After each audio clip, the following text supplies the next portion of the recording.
J'ai emprunté ta carte, juste pour les courses, a dit ma sœur. Le lendemain matin, 8700$ avaient disparu. Maman a haussé les épaules. Elle a besoin d'aide. Ne sois pas cruel. Je n'ai rien dit. Cette nuit-là, j'ai agi, discrètement. À 6h02, il a ouvert son compte en banque et a crié si fort que tout le quartier l'a entendu. Je l'admets. Ce que j'ai fait ensuite était brutal. Sans avertissement, sans discussion, juste une action froide, exécutée avec le genre de calme qu'on ne trouve que lorsqu'on en a complètement fini. Le matin suivant, mon frère a hurlé si fort que la vieille dame d'en face est sortie en peignoir. Ma mère se tenait là, sans voix, sa bouche bougeant sans qu'aucun son n'en sorte. Ma sœur est sortie de la maison en trombe, son téléphone collé à l'oreille, jurant à tout va comme si on l'avait volé. Mais ce n'était pas elle, la victime. Revenons en arrière. À peine 12 heures plus tôt, elle était à un brunch avec ses amis, trinquant avec des coupes de champagne. Je le sais parce qu'elle l'a posté dans sa story Instagram, complètement inconsciente de sa propre transparence. Elle était là, ongles fraîchement manucurés, nouvelles lunettes de soleil de créateur, toast à l'avocat et mimosa à volonté. Elle n'essayait même pas d'être subtile. Et comment a-t-elle payé pour tout ça? Facile. Elle a de nouveau emprunté ma carte. J'ai reçu le SMS habituel la veille à 20h52. J'ai emprunté ta carte, juste pour les courses. Aucune excuse, aucune explication, juste ce ton désinvolte qu'elle utilisait toujours, comme si j'étais le distributeur automatique familial et qu'elle prenait juste une petite collation. Le truc, c'est que je n'ai même pas répondu. J'étais trop fatigué. J'avais passé la journée à gérer une crise avec un client au travail, j'avais sauté le déjeuner et j'étais rentré à 21h. Mon frigo était vide. L'ironie de la situation m'a frappé plus tard. Je n'avais même pas fait de course pour moi-même depuis plus d'une semaine. Je me suis écroulé de fatigue sans rien vérifier. Et puis, vers 7h le lendemain matin, j'ai ouvert mon application bancaire, juste un coup d'œil avant de partir au travail. Le solde avait chuté de près de 9000$. Je suis resté figé, non pas à cause du montant, mais de la vitesse à laquelle il avait disparu. J'ai parcouru la liste des débits comme si je lisais la vie de quelqu'un d'autre. Service de bouteille dans une boîte de nuit du centre-ville le vendredi soir. Une virée shopping en ligne. Louis Vuitton. Fashion Nova. Une boutique bizarre de marque inconnue. Un virement cash app à un certain Taille Banger. Un virement bancaire de 3500$ à 2h46 du matin. Des trajets en Uber Black à travers la ville. Et oui, le brunch de la story, 248$ avec un pourboire de 30%. Ce n'était pas juste impulsif. C'était insultant. Cet argent n'était pas de l'argent en trop. Il était mis de côté, c'était une partie de ce que j'utilisais pour couvrir le loyer de Jake, les frais de scolarité de Marcus et les demandes habituelles qui surgissaient de la part de maman au moins une fois par semaine. Je le faisais discrètement, sans fanfare. Personne ne m'a jamais dit merci, mais je n'en avais pas besoin. J'essayais juste de maintenir la famille unie, mais apparemment, pour eux, j'étais un puissant fond. Je suis monté dans la voiture et j'ai conduit jusqu'à chez maman. Elle regardait un talk show matinal, buvant son café comme si c'était un jour comme les autres. Je me suis assis, j'ai sorti mon téléphone et je lui ai montré ce que Kelly avait fait. Sa réponse, elle a besoin d'aide, Evan. Ne sois pas cruel. C'est ça qui m'a brisé. Pas l'argent, pas la trahison, mais le haussement d'épaule. J'ai hoché la tête, sans discuter, je me suis juste levé, j'ai dit que je devais aller travailler et je suis parti. Je ne suis pas allé au travail. Je suis rentré chez moi et je me suis connecté à tous les comptes que j'avais. Ma banque, mes cartes de crédit, le compte d'épargne séparé que j'avais ouvert pour les futurs frais de scolarité de Marcus. J'ai tout déplacé, tout verrouillé, j'ai désactivé les paiements automatiques. J'ai même retiré Jake en tant qu'utilisateur autorisé sur le bail de l'appartement dont j'étais cosignataire. À 2h14 du matin, j'ai fait un dernier virement, 11 000$, sur un compte d'investissement auquel moi seul pouvais accéder. Ce n'était pas une vengeance, c'était une façon de tourner la page. À 6h02, Jake a ouvert son application bancaire. Je le sais parce que mon téléphone s'est allumé avec son nom une seconde plus tard, puis un autre appel de maman et un de Kelly juste après. Je n'ai répondu à aucun d'eux, mais j'ai entendu le cri depuis l'appartement de Jake, jusqu'à mon immeuble. Et pour la première fois depuis des années, je ne me suis pas senti coupable. Les appels manqués ont commencé à 6h03. D'abord Jake, puis maman, puis Kelly 4 fois de suite. Je n'ai répondu à aucun. Je suis juste resté assis dans le silence, le téléphone face contre la table, buvant la même tasse de café pendant plus d'1 heure. Je n'étais plus en colère. C'était passé. Je ne ressentais rien. C'était la paix. En fait, le genre de paix que l'on ressent quand on finit par s'en ficher éperdument. À 8h44, j'ai reçu un texto de Jake. Qu'est-ce que t'as foutu? Le loyer n'est pas passé. L'école de Marcus appelle. Tu ferais mieux de régler ça maintenant. Pas de « salut ». Pas de « ça va ». Juste le sentiment que tout lui était dû, encore. Comme s'il avait oublié que chaque mois, je couvrais son loyer sans un mot. Comme si les frais de scolarité de Marcus ne provenaient pas des économies que j'avais accumulées en travaillant 70 heures par semaine pendant qu'il jouait au papa cool qui ne croyait pas au 9 à 5.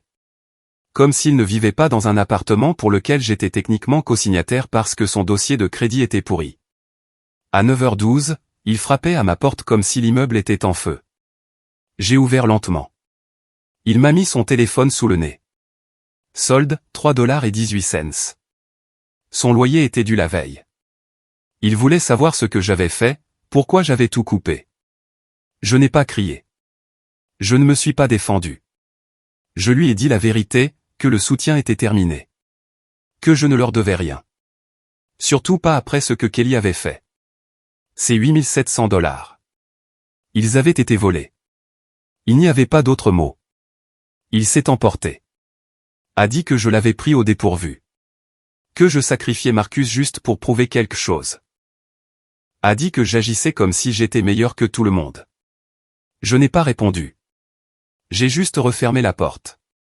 Cet après-midi-là, maman a lancé sa campagne de culpabilisation. D'abord, un long message vocal, puis un texto de groupe. On doit parler ce soir. Tous ensemble. Sans crier, juste en famille. 19h chez moi. J'ai failli ne pas y aller, mais quelque chose me disait que je devais le faire. Pas pour eux, mais pour moi. Pour tourner la page. Je suis arrivé chez maman vers 19h20. La voiture de Jake était déjà là. Celle de Kelly aussi. Je suis resté assis dans la mienne une seconde avant d'entrer. Au moment où j'ai ouvert la porte d'entrée, je l'ai senti, comme si j'entrais dans une tempête qui n'avait pas encore commencé à pleuvoir. Kelly faisait les 100 pas devant la télé. Jake était affalé dans le fauteuil inclinable, les bras croisés. Maman était dans la cuisine, déjà en plein milieu d'une tirade. Elle ne m'a pas demandé comment j'allais. Elle ne m'a pas demandé pourquoi j'avais fait ce que j'avais fait. Elle est passée directement aux accusations, disant que je surréagissais, que j'avais empiré les choses, que je leur avais fait honte. Leur avais fait honte. Je me suis assis sans un mot. Elle a commencé à énumérer tout ce qu'il ne pouvait plus faire. Jake ne pouvait pas payer son loyer. Marcus risquait d'être renvoyé de son école. Kelly avait des dettes et ne pouvait pas obtenir une autre carte. Même elle, ma mère, a dit qu'elle avait dû annuler un rendez-vous médical parce que j'avais bloqué le fonds d'urgence que je gardais pour elle. Je lui ai demandé de répéter ça. Le fonds d'urgence, celui que j'avais constitué pour elle, celui qu'elle n'avait jamais touché pour un médecin, mais dans lequel elle réussissait à puiser chaque fois qu'elle voulait de nouveaux ustensiles de cuisine ou des billets pour un concert. Et puis Kelly est intervenue, la voix forte, amère, théâtrale. A dit que j'étais cruel. Que je lui avais fait honte devant ses amis quand sa carte avait été refusée au brunch. Qu'elle avait été humiliée quand Ty avait dû payer son Uber. Je lui ai demandé qui était Ty. Elle a répondu, juste un ami. J'ai dit, cool. Peut-être qu'il pourra l'aider la prochaine fois qu'elle aura besoin de 8700 $. Jake s'est remis à crier. A dit que j'agissais comme un dictateur. Que cette famille comptait sur moi, que j'aurais dû leur parler d'abord. J'ai demandé quand, exactement, il m'avait accordé la même courtoisie. Quand Kelly avait pris ma carte à 21h pour la vider avant 3h du matin. Où était la conversation à ce moment-là? Quand Jake avait laissé l'école de Marcus m'appeler pour exiger les frais de scolarité? Où était la discussion? Quand maman avait commencé à traiter mon compte comme un plan de retraite? Il n'avait aucune réponse. Puis maman a dit quelque chose qui a finalement fait déborder le vase. Ce n'est pas ton genre, Evan. Tu as changé. Tu es devenu froid. Je n'ai pas bronché. J'ai dit, peut-être que oui. Peut-être que des années à me faire utiliser ont fini par me rattraper. Peut-être que la version de moi qu'ils aimaient, celle qui disait oui à tout et ne demandait jamais rien en retour, peut-être que ce type-là était mort. Et c'est à ce moment-là que la porte s'est ouverte. Pas de coup frappé, pas d'avertissement, juste le bruit familier de chaussures traînantes et la canne du vieil homme tapant contre le sol. Grand-père. Aucun de nous ne savait même qu'il venait. Mais bien sûr, il savait. Il savait toujours quand quelque chose n'allait pas. Et pour une fois, quelqu'un était arrivé qui n'avait pas besoin que je lui explique tout, parce qu'il comprenait déjà. Quand grand-père a franchi cette porte, c'était comme si le temps s'était arrêté. Il n'a pas frappé, n'a pas dit bonjour, il a juste poussé la porte, est entré et a jeté un lent regard autour de la pièce. L'atmosphère a changé instantanément. Kelly s'est figé au milieu de sa phrase. Jake a reculé comme s'il voyait un policier, et maman est restée complètement immobile, comme si son père venait de la surprendre en train de faire quelque chose de honteux, ce qui était le cas. Grand-père n'avait pas mis les pieds chez maman depuis près d'1 an. Il disait qu'il n'aimait pas l'énergie du lieu, ce qui, nous le savions tous, était sa façon de dire qu'il en avait marre de ce cirque de profiteurs. Mais ce soir-là, il est entré comme s'il avait attendu ce moment, comme s'il savait que ça allait arriver. Il n'a pas demandé la permission, il est allé directement à la cuisine, a pris sa vieille tasse dans le placard, toujours là, poussiéreuse mais intacte, s'est versé une tasse de thé de la bouilloire, et s'est assis en bout de table comme si c'était sa maison. Parce qu'un jour, ça l'avait été. Puis il m'a regardé, juste moi. J'ai entendu ce qui s'est passé. J'ai hoché la tête une fois, c'est tout. Il n'en a pas demandé plus. Il s'est tourné vers les autres, lentement, sans ciller, son regard plus perçant que jamais. Alors, si je comprends bien, a-t-il dit en faisant un geste vers les 3 autres. Vous laissez cet homme payer votre loyer, vos factures, financer votre style de vie, et à la seconde où il décide qu'il en a assez de se faire utiliser, vous organisez une réunion? Jake a marmonné quelque chose, a essayé de s'expliquer. Grand-père l'a coupé. Tu as vendu tes outils électriques pour te payer des bières, Jake. Ne parle pas. Tu as 33 ans et ton fils est plus responsable que toi. Jake s'est rassis, le visage rouge. Kelly est intervenue avec son ton habituel, condescendant, sur la défensive, bruyant. Elle a essayé de retourner la situation, a dit que j'étais dramatique, que ce n'était que de l'argent et que j'en faisais toute une histoire. Grand-père n'a pas haussé la voix, il l'a juste regardé droit dans les yeux. J'ai vu les photos du brunch, l'hôtel, les sacs. La même fille qui m'a dit qu'elle était fauchée était en train de boire des mimosas à $20 avec des gens qui ne connaissent même pas son nom de famille. Ne te moque pas de moi. Elle s'est tue, pour une fois. Et puis il s'est tourné vers maman, sa fille. Et toi? Tu savais exactement ce qui se passait. Tu as regardé Evan s'épuiser pour cette famille pendant que tu appelais ça de l'amour. Mais ce n'était pas de l'amour. C'était de la manipulation. Tu es la raison pour laquelle ces deux-là pensent avoir droit à son argent, parce que tu les as élevés en leur faisant croire qu'Evan leur devait quelque chose. Maman a essayé de parler. Grand-père a levé la main. Arrête. Je ne veux pas l'entendre. Puis il a plongé la main dans la poche de sa veste et en a sorti une enveloppe usée et scellée, qu'il a laissé tomber sur la table comme un juge rendant son verdict. Ça, c'est mon testament. Signé, notarié, légal. Personne n'a bougé. Tout ce que j'ai, le terrain dans l'Ohio, la maison, l'épargne retraite, la voiture, tout va à Evan. Chaque centime. La mâchoire de Jake est tombée. Kelly a ri comme si c'était une blague. Tu plaisantes, n'est-ce pas? Il n'en a même pas besoin. Il a déjà de l'argent. Grand-père n'a pas scié. Et c'est exactement pour ça qu'il le mérite. Il n'a rien demandé. Jamais. Puis il s'est levé, s'agrippant au bord de la table. Vous voulez savoir quand j'ai pris cette décision? Ce n'était pas la semaine dernière. C'était il y a 2 ans, quand j'avais besoin qu'on m'emmène à l'hôpital et que ma tension artérielle était au plafond. J'ai appelé Jake. Il a dit qu'il était occupé. J'ai appelé Kelly. Elle n'a pas répondu. Evan, lui, a conduit 100 km dans les embouteillages et est resté avec moi pendant 6 heures pendant qu'il faisait des examens. Et il n'en a jamais parlé à personne. Maman fixait le sol. Vous avez tous oublié quelque chose. La famille, ce n'est pas une question d'argent. C'est une question de qui est là pour vous. Evan a été là à chaque fichue fois. Et vous avez fait de lui votre distributeur personnel. Puis il m'a regardé à nouveau, droit dans les yeux. Tu ne leur dois rien, Evan. Tu ne leur as jamais rien dû. Tu portes cette famille sur tes épaules depuis assez longtemps. S'ils sont en colère maintenant, qu'ils le soient. Qu'ils voient ce que ça fait de se débrouiller seul. Il s'est retourné vers la porte, puis a marqué une pause. Et une dernière chose, si l'un de vous s'en prend à nouveau à lui, si j'entends ne serait-ce qu'un de vous lui demander un centime, vous êtes définitivement hors de ma vie. Pas d'héritage, pas d'appel téléphonique, pas de visite. Terminé. Et sur ce, il est parti. La porte s'est refermée derrière lui et personne n'a bougé. Je n'ai pas touché l'enveloppe. Je n'en avais pas besoin. Je n'étais pas venu pour l'argent. J'étais venu pour y voir clair. Et j'avais obtenu ce que je voulais. Jake me regardait comme si j'étais un étranger. Kelly se tenait là, clignant des yeux comme si elle venait de se prendre une gifle. Et maman avait l'air vieille, fatiguée, plus petite que je ne l'avais jamais vue. Il s'attendait à ce que je cède à nouveau. Mais la partie était terminée, et aucun d'eux ne l'avait vu venir. Personne n'a rien dit après que grand-père soit parti. On aurait pu entendre une mouche voler. Jake était juste assis là, clignant des yeux comme si on l'avait débranché.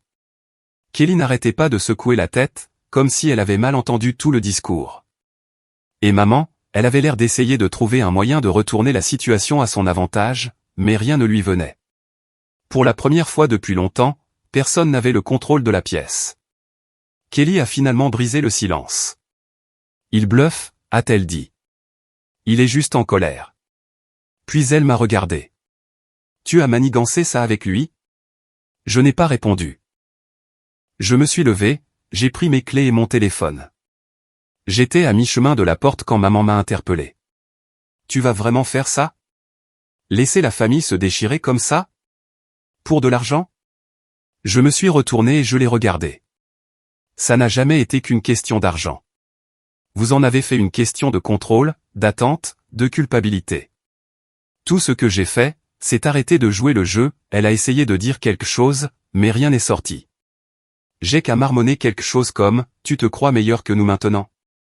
Mais il ne l'a pas dit assez fort pour que ça compte. Je suis sorti. Sans cri, sans drame, juste le silence. Les jours qui ont suivi ont semblé étranges, pas paisibles, mais silencieux d'une manière pesante. Le genre de silence qui vous dit que quelque chose se prépare. Je n'ai eu de nouvelles d'aucun d'eux jusqu'à jeudi. C'est là que Jake a commencé à appeler depuis des numéros que je ne reconnaissais pas. J'ai ignoré les deux premiers. Il a laissé un message vocal sur le troisième. Et mec, l'école de Marcus a appelé. Ils ont dit que les frais de scolarité sont en retard et ils parlent de le renvoyer. Tu veux vraiment faire ça à ton propre neveu? Je ne comprends pas ce que tu essaies de prouver. Rappelle-moi. Je ne l'ai pas fait. Il a enchaîné avec un texto quelques heures plus tard. Félicitations. Tu as fait valoir ton point de vue. J'espère que l'avenir de Marcus en vaut la peine. Celui-là m'a piqué, mais pas pour la raison qu'il pensait. Pas parce que je me sentais coupable, mais parce qu'il n'avait toujours pas compris.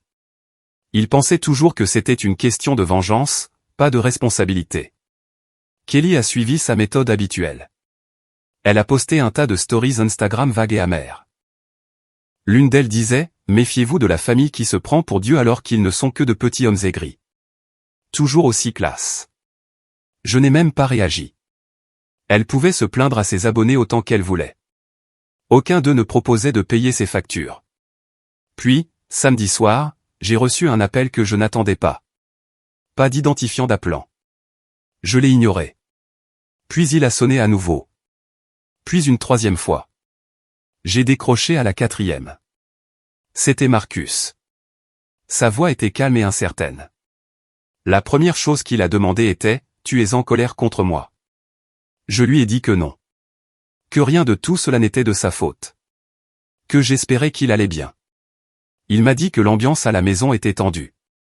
Jake parlait à peine, et criait la plupart du temps quand il le faisait. Il a dit qu'il l'avait entendu m'appeler égoïste, disant que j'avais monté grand-père contre eux. Puis il a dit quelque chose que je n'avais pas vu venir. Je ne veux pas finir comme lui. Comment tu as fait pour éviter ça? Ça m'a frappé de plein fouet. Je suis resté assis là, fixant le mur, essayant de trouver quelque chose qui ne sonnerait pas comme un sermon. Je lui ai dit que je le rappellerais, car honnêtement, je ne savais pas. Je ne savais pas pourquoi j'avais vu le piège et pas eux. Peut-être que c'était de la chance. Peut-être que c'était simplement décidé un jour que je voulais plus que des excuses. Ou peut-être que j'en avais eu marre de me sentir utilisé avant qu'il ne soit trop tard. Je n'ai pas beaucoup dormi après l'appel de Marcus. J'entendais cette phrase en boucle. Je ne veux pas finir comme lui. Ça venait d'un jeune de 16 ans, un gamin qui en avait vu juste assez pour réaliser que la route que son père empruntait n'était pas une route qu'on parcourt, mais une pente qu'on dévale à toute vitesse. Je voulais le rappeler le lendemain. Vraiment. Mais la matinée est venue avec un coup à la porte que je n'attendais pas. 3 coups doux et fermes, pas de martèlement, pas de cris. J'ai ouvert la porte et c'était grand-père. Il n'a pas dit salut, a juste hoché la tête et est entré comme si c'était quelque chose que nous avions prévu. Il portait un sac en papier brun dans une main et un dossier usé et lourd dans l'autre.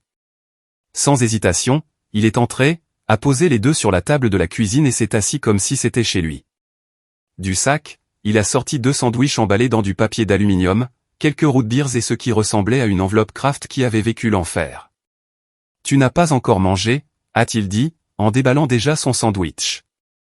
Il a glissé l'enveloppe vers moi et a dit sans même lever les yeux, « Il est temps de finir ça. » À l'intérieur, il y avait tout. Des copies complètes de son testament, des copies de ses titres de propriété, des relevés de comptes bancaires, des clés de compte, des papiers d'assurance. Il ne parlait pas en l'air. Il avait tout concrétisé. Tout. Blindé. Puis j'ai vu autre chose. Une lettre tapée à la machine, pliée en 2. Datée d'il y a 8 mois. S'il m'arrive quelque chose avant que je ne règle ce bazar, Evan sait où tout se trouve. Ne laissez pas les autres le manipuler, le menacer ou le culpabiliser pour qu'il donne ce qu'ils n'ont jamais mérité. Il n'a pas parlé pendant que je lisais. Il a juste pris de longues bouchées de son sandwich, comme s'il avait déjà fait ça exactement de la même manière dans sa tête 100 fois. Puis il a levé les yeux. Ils sont déjà en train de s'effondrer. Je n'ai pas eu besoin de demander de qui il parlait. J'ai qu'essayé d'obtenir un prêt de ce cousin à Denver. Kelly essaie de vendre la fausse entreprise qu'elle a lancée en février pour payer les dettes de jeu de cet imbécile. Taille ou je ne sais comment il s'appelle. Ta mère n'arrête pas de m'appeler. D'abord elle a pleuré, puis elle a supplié. Hier, elle a menacé de me traîner en justice pour détresse émotionnelle. J'ai demandé s'il était sûr d'être d'accord avec tout ça. Il a hoché la tête. Sans hésitation. J'ai laissé traîner les choses trop longtemps. Je pensais que si je continuais à les aider, ils deviendraient le genre de personnes qui méritent d'être aidées. Il s'avère que tout ce que j'ai fait, c'est les empêcher de grandir. Puis il a sorti autre chose du dossier. Pas un document, une photo. Elle était vieille, délavée. Je ne l'ai pas reconnue au début. Puis j'ai réalisé que c'était moi, peut-être à 12 ans, debout au bord de son terrain, tenant une pelle couverte de terre et souriant comme si je venais de gagner un prix. Le projet de la clôture. Cet été que j'avais passé à la ferme. Ce jour-là, tu as travaillé du matin au soir sans te plaindre une seule fois, a-t-il dit. Tu n'as pas demandé d'argent. Tu n'attendais rien. Tu as juste demandé ce qu'il fallait faire. C'est là que j'ai su. Il n'est pas devenu émotif. Il n'en avait pas besoin. Avant de se lever pour partir, il s'est arrêté à la porte et a dit quelque chose d'autre que je n'avais pas vu venir. Je sais que tu es en colère contre Jake, mais garde un œil sur Marcus. Il a quelque chose que les autres n'ont pas. Ce gamin regarde tout et il fait attention. Puis il est parti. Vers 17h15 ce même jour, Kelly m'a envoyé un message. Pas d'excuses, pas de prise de responsabilité, juste, tu es content maintenant? Tu as ruiné cette famille. Grand-père ne vivra pas éternellement. Quand il sera parti, tu seras seul. Profite de l'argent. J'ai fixé l'écran pendant 1 minute entière avant de le fermer, parce qu'elle n'avait toujours pas compris. Elle n'a jamais compris. Ils n'étaient pas en colère parce que j'avais dit non. Ils étaient en colère parce que j'avais dit non et que rien ne s'était passé. Je n'étais pas revenu en rampant. Je ne m'étais pas effondré. Je n'avais pas besoin d'eux. Et ils réalisaient enfin qu'ils avaient besoin de moi. Pas pour l'amour, pas pour le soutien, mais pour leur survie. Ce chapitre de ma vie, celui où je les maintenais tous à flot, était terminé, et j'étais enfin en train d'écrire le suivant, sans leurs mains sur le stylo. C'est étrange la vitesse à laquelle les gens disparaissent quand ils n'obtiennent plus ce qu'ils veulent de vous. Dans les semaines qui ont suivi, le silence de ma famille est devenu sa propre sorte de réponse. Pas d'excuses, pas d'efforts pour réparer quoi que ce soit, juste un silence épais et amer, comme s'ils attendaient que je change d'avis, que le temps m'use. Mais je n'ai pas cédé. Les messages ont cessé. Les fausses urgences ont disparu. Les voyages de culpabilisation passif-agressif se sont évanouis. J'étais finalement devenu ce qu'ils craignaient le plus, intouchable. J'ai qu'à tenter une dernière fois. Il a appelé tard un soir, vers 1h30 du matin. J'ai laissé le message aller sur la boîte vocale. Il avait l'air fatigué, vaincu. A dit qu'il perdait l'appartement. Que Marcus emménageait chez sa mère pour un temps. Puis il a dit quelque chose d'inattendu. Je ne savais pas à quel point tu nous soutenais jusqu'à ce que tu arrêtes. Ce message est resté sur mon téléphone pendant un moment. Je n'ai pas répondu.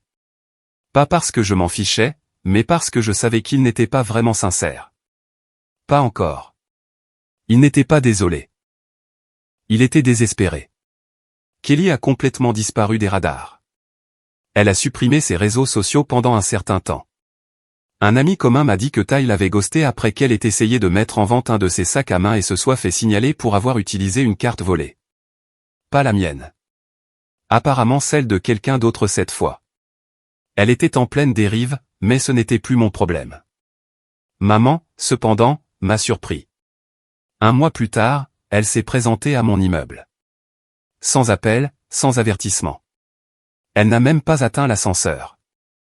Je l'ai vue grâce aux caméras du hall. Elle tenait une enveloppe. Le même genre que celle que grand-père m'avait donnée. Je suis descendu, je l'ai rencontrée dans le hall. Nous ne nous sommes pas pris dans les bras. Elle m'a tendu l'enveloppe. À l'intérieur, une lettre manuscrite. Pas de demande, juste des souvenirs.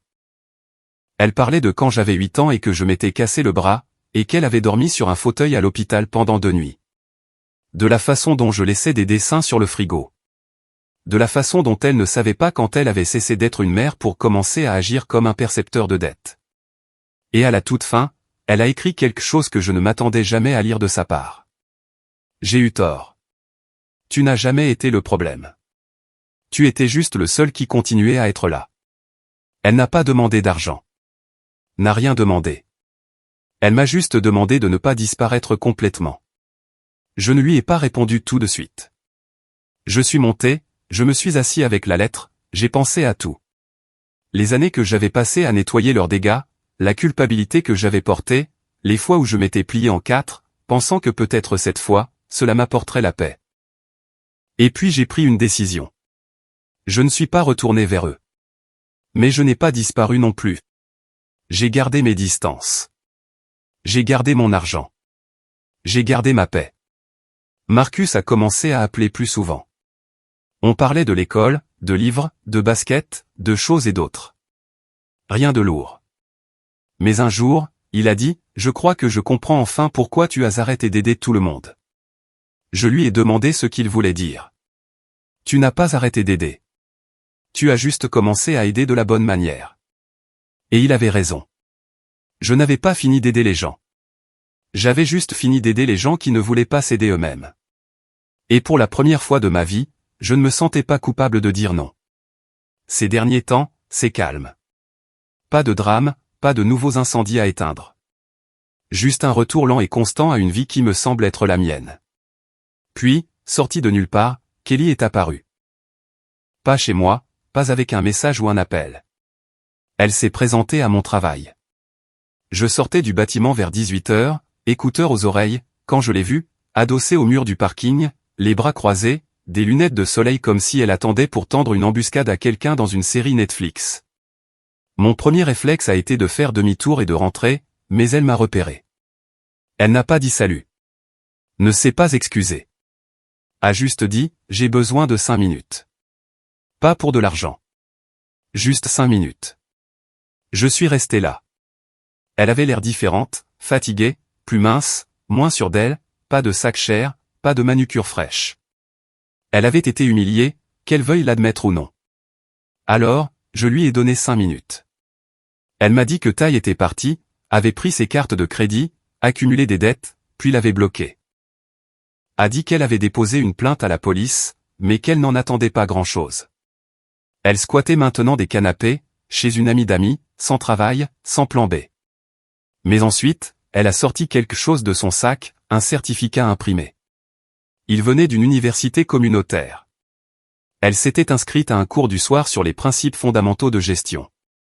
A dit qu'elle ne savait pas ce qu'elle faisait, mais qu'elle s'était dit qu'il fallait bien commencer quelque part. Je n'ai pas dit grand-chose, j'ai juste hoché la tête. Elle m'a regardé et a dit, « Je sais que j'ai été horrible avec toi. Je n'attends pas de pardon, mais je voulais que tu saches que je ne suis pas fier de qui j'ai été, et je ne demande pas d'aide. Je demande juste une chance de changer ça. » Puis elle est partie. Pas de câlin, pas de drame, elle s'est juste éloignée. Je ne sais pas si elle est sincère. Je ne sais pas si ça tiendra, mais c'était la première fois qu'elle venait à moi non pas pour demander quelque chose, mais pour offrir quelque chose, une forme de responsabilité. Et ça, c'était un rebondissement que je n'avais pas vu venir.